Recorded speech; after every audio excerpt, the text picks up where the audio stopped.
Hello everyone, welcome back to my YouTube channel. আজকে আমরা একটা গুরুত্বপূর্ণ পার্ট নিয়ে আলোচনা করতে যাচ্ছি, সেটা হচ্ছে গিয়ে একই শব্দ কখনো প্রেপোজিশন হিসেবে ব্যবহার করতে হয়, আবার কখনো অ্যাডভার্ব হিসেবে ব্যবহার করতে হয়। তো সেটার কি পার্থক্য আছে বা একটি বাক্যে তা কিভাবে ব্যবহার করতে হয় সেগুলো আমরা জানবো। চলে আসে নাম্বার ওয়ান, কি আছে? They are moving around College Street. এক নম্বরে আরেকটা পার্ট আছে, I shall be around when you need me. দেখো, এখানে আমি একই শব্দ দুটো লাইনে ব্যবহার করেছি।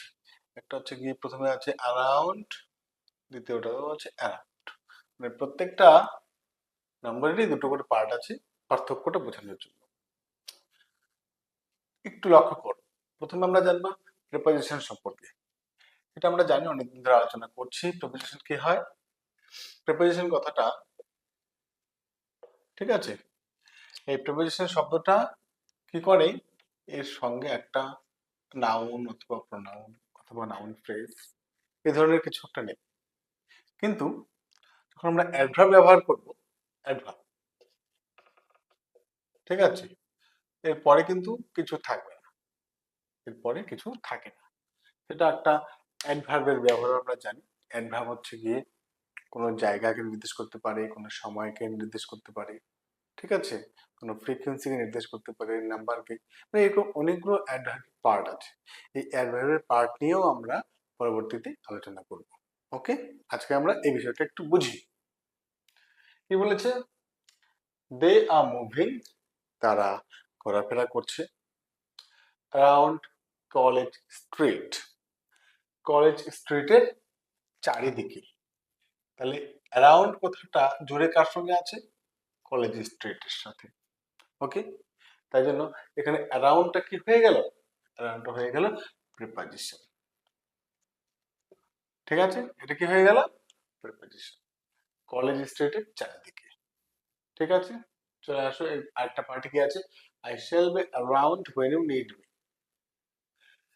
মানেটা বোঝার চেষ্টা করি। আই মানে তো আমি, শ্যাল বি মানে থাকবো, অ্যারাউন্ড মানে আশেপাশে বা কাছে বা চারিদিকে। ওকে, তাকে আমরা কি বলবো? অ্যারাউন্ড। তা বলছি হোয়েন ইউ নিড মি, যখন তোমার আমাকে দরকার হবে। তারপরে হয়তো এমন হতে পারে আমি হয়তো আশেপাশে ঘুরতে থাকবো, যখন তোমার দরকার হবে তখন তুমি আমাকে ডাকবে, এরকম এই অর্থে। তার আমরা কি বুঝলাম? তাহলে এখানে অ্যারাউন্ড কথাটা লক্ষ্য করো, অ্যারাউন্ড কথাটা কিন্তু কোনো এনপি মানে নাউন বা প্রোনাউন বা নাউন ফ্রেজ এই ধরনের কোনো কিছুকে গ্রহণ করে। ওকে, তাই জন্য এটা কি, এটা কিন্তু একটা অ্যাডভার্ব। এটা কি? এটা একটা অ্যাডভার্ব। ওকে, তার মানে আমি কাছেই থাকবো, তুমি আমাকে যখন দরকার ডেকে নেবে। চলে আসুন নাম্বার টু।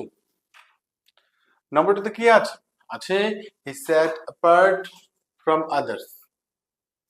এখানে এইখানে লক্ষ্য করো, এই যে অ্যাপার্ট কথাটা, ঠিক আছে, অ্যাপার্ট মানে ছাড়া। এবার তার সঙ্গে আবার ফ্রম জুড়ে আছে, তাহলে এটা কিন্তু একটা ডাবল প্রিপোজিশন। কাদের সঙ্গে? আদার্স।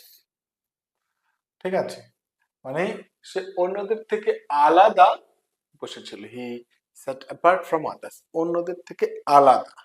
ওকে, অ্যাপার্ট হচ্ছে কি আলাদা, ভিন্ন। তাহলে এখানে আর্নিং এ পার্ট আছে, a family man has to do many more things.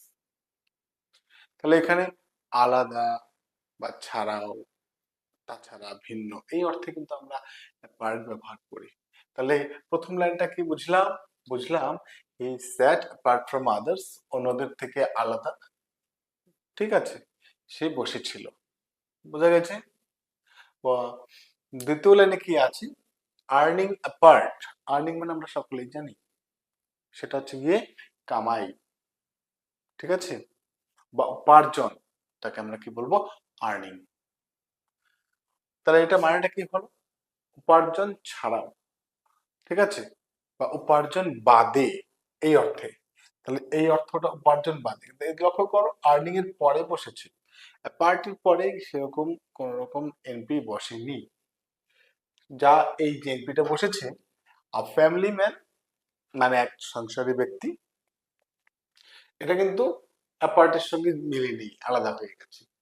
A family man has to do many more things, একজন সাংসারিক ব্যক্তিকে হ্যাজ টু ডু মানে করতে হয় বা করতে হবে কি মেনি মোর থিংস, অনেক কিছু, এর মানে অনেক কিছু।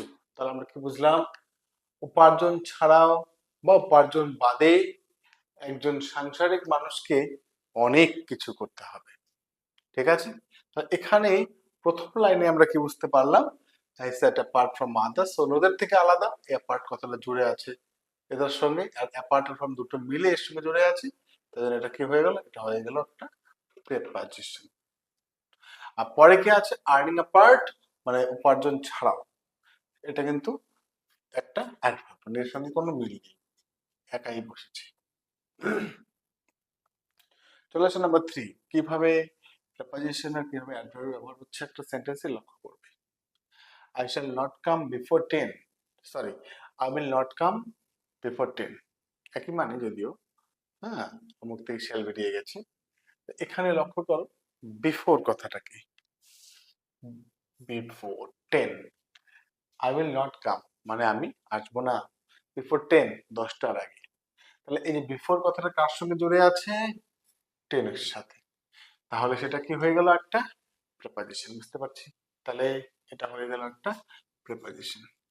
প্রেপজিশন মানে আমরা কি বুঝতে পারলাম, পরে কিন্তু নাউন বা প্রনাউন বা নাউন ফ্রেজ এগুলো কিন্তু থাকবে। ঠিক আছে, তাহলে আসো 3 2 নম্বর party, did he come at noon, সে কি দুপুরে এসেছিল, নো হি কেম বিফোর, না সে আগে এসেছিল। ঠিক আছে, এখানে অর্থটা কিন্তু একই, আগে, কিন্তু ব্যবহার করা হয়েছে কি হিসাবে, অ্যাডভার্ব হিসাবে। লক্ষ্য করো কার সঙ্গে, এই যে বিফোর কথাটা কোন এন্ট্রির সঙ্গে জুড়ে কাজ করছে, তার সামনে বসেছে, নো, সবার শেষে বসেছে, ব্যবহারটা হচ্ছে কিসের মতো, অ্যাডভার্বের মতো। কখন এসেছিল, আগে এসেছিল, পরে এসেছিল, এগুলো সব adverb. Okay, adverb of time. Okay, বুঝতে পারলাম। চলে আসুন নাম্বার 4, কি আছে, the students are in the room, এটা একদম সোজা, আমরা সব সময় বলে থাকি ছাত্রছাত্রীরা ঘরের মধ্যে আছে, তিন মানের মধ্যে, বুঝতে পারছি, এটা একদম পরিষ্কার, সকলেই আমরা জানি, ব্যবহারও করি বেশিরভাগ ক্ষেত্রে, এই জন্য একটা প্রেপজিশন হয়ে গেল। কিন্তু চারের 2 নম্বর পার্টে কি আছে, ইউ মে গো ইন, তুমি ভেতরে যেতে পারো। তাহলে ইন মানে কি, ভেতরে, কোথায় যাবে, ভেতরে, কোথায় যাবে, ভেতরে। দেখো প্রশ্ন করছি, পেয়ে যাচ্ছি, সেটাকে কি হয়ে গেল, অ্যাডভার্ব, এটা হয়ে গেল অ্যাডভার্ব অফ প্লেস। ওকে, চলে আসুন নাম্বার 5, কি আছে, হি রিটার্নড আফটার আ মান্থ, সে কি করলো, 1 মাস পরে ফিরে আসলো। ওকে, এই যে আফটার আ মান্থ, আফটার কথাটা নিচে দাগ দিচ্ছি বোঝার জন্য, এটা একটা প্রেপজিশন। এই আফটার আ মান্থ, এই মান্থের সঙ্গে কিন্তু জুড়ে আছে। ঠিক আছে, দেখো 1 মাস পরে, 1 মাস পরে কথাটা লক্ষ্য করো, কিন্তু পরের সেন্টেন্সটা পড়ছি, বুঝতে পারো পার্থক্য কি, his father came soon after, এই আফটারটা কিন্তু কারোর সাথে জুড়ে নেই, এটা ব্যবহার করা হয়েছে কি হিসাবে, একটা অ্যাডভার্ব হিসাবে। কিভাবে, তাহলে এটা বুঝতে পারলাম, আফটার কথাটা 1 মাস পরে এইভাবে জুড়ে গেছে একদম ওতপ্রোত ভাবে, কিন্তু এখানে কি আছে, তার বাবা শীঘ্রই এসেছিল। ঠিক আছে, আর এই আফটার মানে পরে, মানে এই পরে কথা যদি বাংলা বাক্যের মধ্যে আমরা সাজাই কেমন হতে পারে, তার বাবা তারপরে শীঘ্রই এসেছিল, বা তার বাবা শীঘ্রই তারপরে এসেছিল, মানে কিছু একটা ঘটনা হয়তো ঘটেছে, সেও আসলো, তার এই ঘটনাটার খবর শোনা মাত্র তার বাবা শীঘ্রই আসলো, কিন্তু আগে আসলে তার পরে এসেছে। বোঝা গেছে, সেই অর্থে আমরা এখানে কি ব্যবহার করেছি, আফটার। প্রথম আফটারটা কি হয়ে গেল, প্রথম আফটারটা হয়ে গেল প্রেপজিশন, পরের আফটারটা কি হয়ে গেল, অ্যাডভার্ব। বোঝা গেছে, আমরা বুঝতে পারলাম। এরকম আরো কয়েকটা এক্সাম্পলস নিয়ে আমরা পরের ক্লাসে আলোচনা করব। ঠিক আছে, যাতে বিষয়গুলো পরিষ্কার হয় যখন আমরা রিডিং পড়বো বা রাইটিং লিখবো, তাতে এরকম বাক্যগুলো আমাদের সামনে আসবে, সেগুলো করতে আমাদের যাতে সুবিধা হয়। Okay, that's all for today. Thank you.